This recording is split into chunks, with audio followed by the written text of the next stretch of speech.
नमस्कार बंधुरा Ramakrishna TV YouTube channel पक्ष থেকে সকল মা বাবা দাদু দিদা ঠাকুমা ঠাকুর দাদাদের জানাই অনেক অনেক ভালোবাসা প্রীতি ও আন্তরিক শুভেচ্ছা।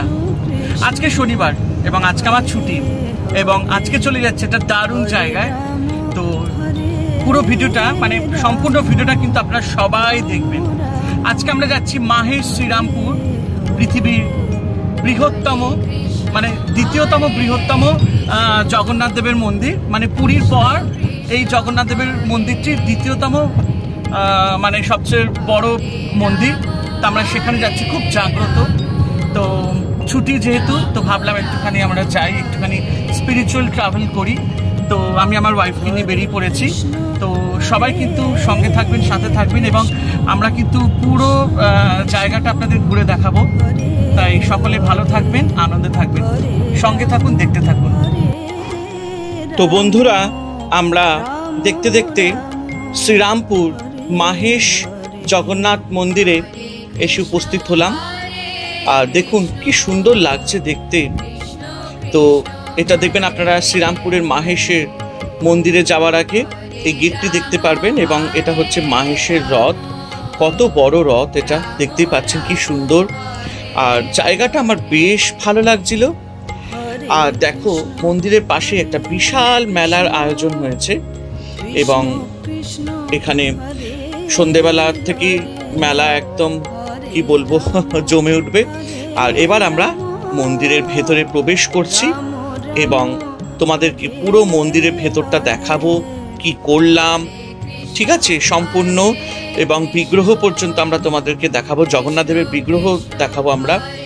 এবং এই মন্দিরের পেছনে একটি কাহিনী আছে, যেই কাহিনীটি আমি তোমাদেরকে একটু আলোচনা করে দিই। অনেকেই হয়তো এর ইতিহাস অজানা রয়েছে।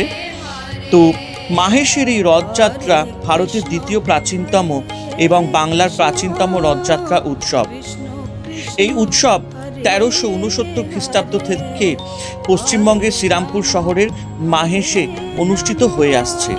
রথযাত্রার সময় মাহেশের স্নানপিড়ি ময়দানে 1 মাস ধরে মেলা চলে। শ্রীরামপুরের মাহেশ জগন্নাথ দেবের মূল মন্দির থেকে মাহেশ গুন্ডিচা মন্দির মানে মাসির বাড়ি অবধি জগন্নাথ, বলরাম ও সুভদ্রার 50 ফুট উচ্চতা সম্পন্ন রথটি টেনে নিয়ে যাওয়া হয়। মাহেশের জগন্নাথ মন্দির ও রথযাত্রা উৎসবের পিছনে একটি কিংবদন্তি রয়েছে। সেটি হলো 14 শতকে ধ্রুবানন্দ ব্রহ্মচারী নামে এক বাঙালি সাধু পুরীতে তীর্থ করতে গিয়েছিলেন। তার ইচ্ছা হয়েছিল যে তিনি জগন্নাথ দেবকে নিজের হাতে ভোগ রেঁধে খাওয়াবেন, কিন্তু পুরীর মন্দিরের পাণ্ডারা বাদ সাধায় তিনি তা করতে পারলেন না। তখন দুঃখিত হয়ে তিনি আমরণ অনশনে বসলেন। 3 দিন পরে জগন্নাথ দেব তাকে দেখা দিয়ে বললেন, ধ্রুবানন্দ, বঙ্গদেশে ফিরে যাও। সেখানে ভাগীরথী নদীর তীরে মাহেশ নামেতে এক গ্রাম আছে, সেখানে যাও। আমি সেখানে একটি বিরাট দারুব্রহ্ম মানে নিম গাছের কাণ্ড পাঠিয়ে দেব। সেই কাঠে বলরাম, সুভদ্রা ও আমার মূর্তি করে পূজা করো। আমি তোমার হাতে ভোগ খাওয়ার জন্য উদ্গ্রীব। এই স্বপ্ন দেখে ধ্রুবানন্দ মাহেশে এসে সাধনা শুরু করলেন। তারপর এক বর্ষার দিনে মাহেশ ঘাটে একটি নিম কাঠ ভেসে এসেছিল। তিনি জল থেকে সেই কাঠ তুলে 3 দেবতার মূর্তি বানিয়ে মন্দির প্রতিষ্ঠা করেছিলেন। আর দেখুন এটি হচ্ছে রন্ধনশালা, রান্না হচ্ছে। তো দেখতে পাচ্ছেন সবাই, এখানে হচ্ছে জগন্নাথ দেবের রন্ধনশালা। আর এখানে জগন্নাথ দেবের জন্য ভোগ রান্না হচ্ছে। আমরা 2টো কুপন কেটেছি, 220 টাকা করে পড়লো এক একটি কুপন। দুপুরবেলা 12:30 থেকে দেবেন। আর দেখতেই পাচ্ছেন আমাদের প্রভু সেখানে প্রভুর জন্য রান্না করছেন। প্রত্যেকদিন এখানে ভোগের ব্যবস্থা হয় কি? আচ্ছা আচ্ছা। এখানে হয় আলুর দম হয়, কাজরা হয়, খিচুড়ি হয়, হলুদ ডাল হয়, আপনার পনির হয়, ধোকা হয়, আর রায়তা, চাটনি হয়, নারকোল কুমড়ি হয়। আচ্ছা, প্রত্যেকদিন প্রচুর লোক হয়। হ্যাঁ। আচ্ছা আচ্ছা আচ্ছা।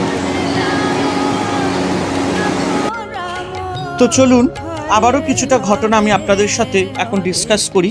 সন্ন্যাস গ্রহণের পরে শ্রী চৈতন্য পুরীর উদ্দেশ্যে রওনা হন। পথে তিনি মাহেশে পৌঁছালেন। ধ্রুবানন্দের মন্দির পরিদর্শন করার পরে তিনি তার জ্ঞান হারিয়ে ফেলেছিলেন এবং গভীর সমাধিতে মগ্ন হন। শ্রী চৈতন্য মাহেশকে নব নীলাচল অর্থাৎ নতুন পুরী বলে নামকরণ করেছিলেন। পরে বৃদ্ধ ধ্রুবানন্দ তাকে মন্দিরের দায়িত্ব নেওয়ার জন্য অনুরোধ করেছিলেন। এতে মহাপ্রভু কমলাকার পিপিলাইকে মন্দিরের ভার দেন, যিনি ছিলেন শ্রী চৈতন্যদেবের দ্বাদশ গোপালদের মধ্যে পঞ্চম। এর কিছুদিন পর ধ্রুবানন্দের প্রয়াণ হয়। কমলাকার সুন্দরবনের খালিঝুলির জমিদারের পুত্র। তিনি যুক্তিবিজ্ঞান অধ্যয়ন করতে নবদ্বীপে এলেন। পরে তিনি মহাপ্রভুর একজন প্রিয় শিষ্য হয়ে ওঠেন এবং তার মন্ত্রণালয় ও যোগদান করেন। তিনি 64 মহন্তের মধ্যে প্রথম। মাহের জগন্নাথ মন্দিরে ভার গ্রহণ করার পর তিনি সেখানে থাকতে শুরু করেন। তিনি এই বিখ্যাত রথ উৎসব 620 বছর আগে শুরু করেছিলেন। তার উত্তরাধিকারীরা এখনও সেই সেবায়েত বা মন্দির অধিকারী হিসেবে মাহেশে বসবাস করছেন। আর দেখুন, এই যে ইনি বসে রয়েছেন, ইনি হচ্ছেন সেই সেবায়েতের বংশধরেরা, যা এখনো পর্যন্ত তারা এই পুজোটিকে ধরে রেখেছেন। পরবর্তীকালে 1755 কলকাতার নয়নচাঁদ মল্লিক মাহেশে জগন্নাথ দেবের মন্দির তৈরি করেছিলেন, যা আজও রয়েছে। এবং এই যে মন্দিরটি যেখানে আমরা এসেছি, এটি হচ্ছে সেই মন্দিরটি। বর্তমান রথটি প্রায় 129 বছরের পুরনো।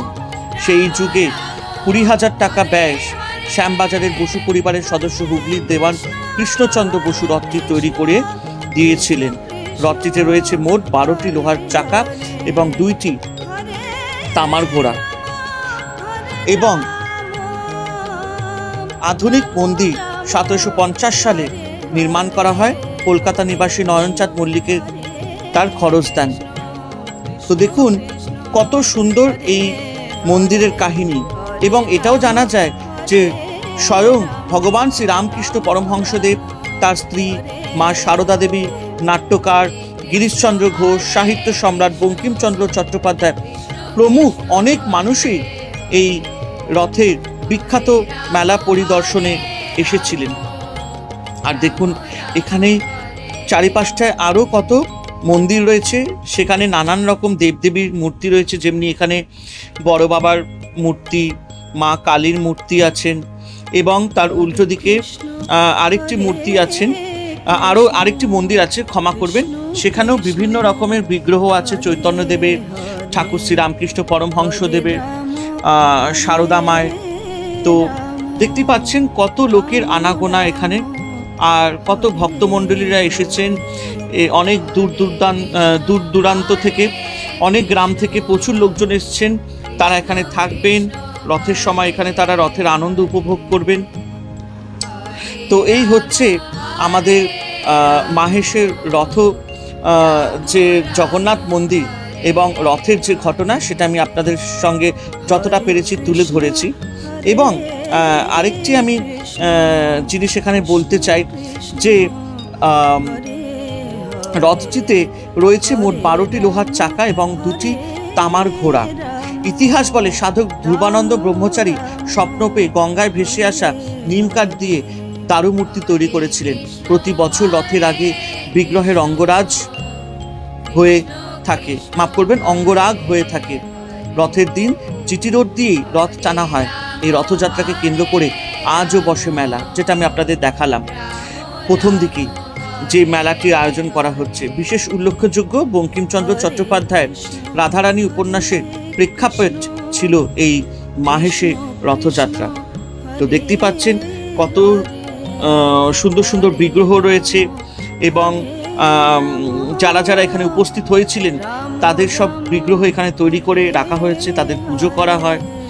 আর এই যে দেখুন রামকৃষ্ণ পরমহংসদেব, সারদা মা যে এসেছিলেন এখানকার মেলায় উপস্থিত হয়েছিলেন, তো তাই জন্য তাদেরও এখানে তাদের বিগ্রহ তৈরি করে তাদের পুজো করা হয়। দেখে যেন মনটা ভরে গেল। সত্যি মানে এরকম একটি জায়গাতে আসা, এটা তো মানে ভাগ্যের ব্যাপার। আমি জীবনে প্রথম আসলাম, এবং আমি এখন মানে কি বলবো, মানে সংকল্প নিয়েছি যে প্রত্যেক বছর আসবো। এবং আমি সকল বন্ধু বান্ধবদের, আত্মীয় স্বজনদের বলবো, আপনারা আসুন, এখানকার আনন্দ উপভোগ করুন। খুবই ভালো লাগবে। এত সুন্দর জায়গা না, মানে আমাদের সত্যি খুব ভালো লাগছিল, মানে মনটা একদম যেন শান্তিতে ভরে গেল। আর দেখুন এখানে শিবলিঙ্গও আছে, এখানেও অনেক রকম মানে আরও ফটো আছে, হনুমানজির ফটো আছে, অনেকে এখানে পুজো করেন। এখানে পুরো তালিকাটা দেওয়া হয়েছে কি কি অনুষ্ঠান হবে এই পুরো রথযাত্রার সময়, মানে প্রথম দিনে সোজা রথ থেকে উল্টো রথ অবধি। আর এই হচ্ছে আমরা যেখানে এখন ভোগ খেতে এসেছি, এখানে বিশাল আয়োজন করা হয়েছে। তো দেখতে পাচ্ছেন আমরা সবাই লাইন দিয়ে দাঁড়িয়ে রয়েছে এবং কুপন কাটা হয়েছিল। তো দেখুন আমরা এখন খেতে বসে গেছি ভেতরে, এখনই আমাদেরকে ভোগ দেওয়া হবে। আর খুব সুন্দর আয়োজন করা হয় এখানে, এবং প্রত্যেক দিন এখানে হাজার হাজার ভক্তমণ্ডলীরা আসেন, এখানে ভোগের ব্যবস্থা করা আছে। আর সবচেয়ে বড় ব্যাপার হচ্ছে, যেটা এখানে জানলাম, এখানে এক পাকে রান্না করা হয়।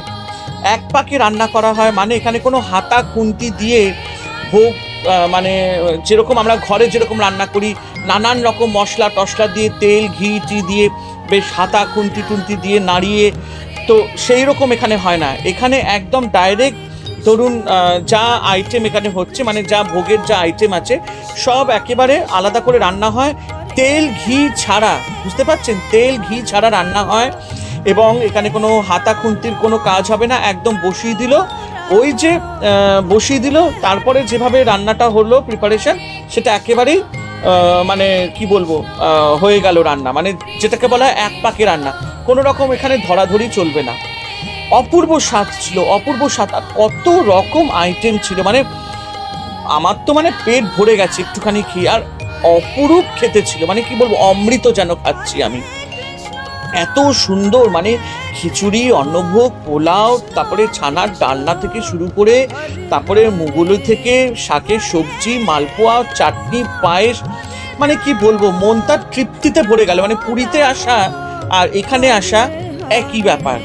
তো সকলকে অনুরোধ করবো, আপনারা যারা আছেন, মানে বন্ধু বান্ধব এবং আমার পরিবারের সদস্যরা, আমার এই রামাকৃষ্ণা টিভি ইউটিউব চ্যানেলে সবাইকে অনুরোধ করছে আপনারা আসবেন, মাহেশের জগন্নাথ মন্দিরে এসে ভগবানের বিগ্রহ দর্শন করে যাবেন। মনটা সত্যি খুব ভালো লাগলো। আজকে এখানেই সমাপ্ত করিলাম, এবং সকলকে অনুরোধ করব যে সবাই ভালো থাকবেন, আনন্দে থাকবেন। শুভ রথযাত্রা 2024। হরে কৃষ্ণ কৃষ্ণ কৃষ্ণ হরে হরে, হরে রাম রাম রাম হরে হরে।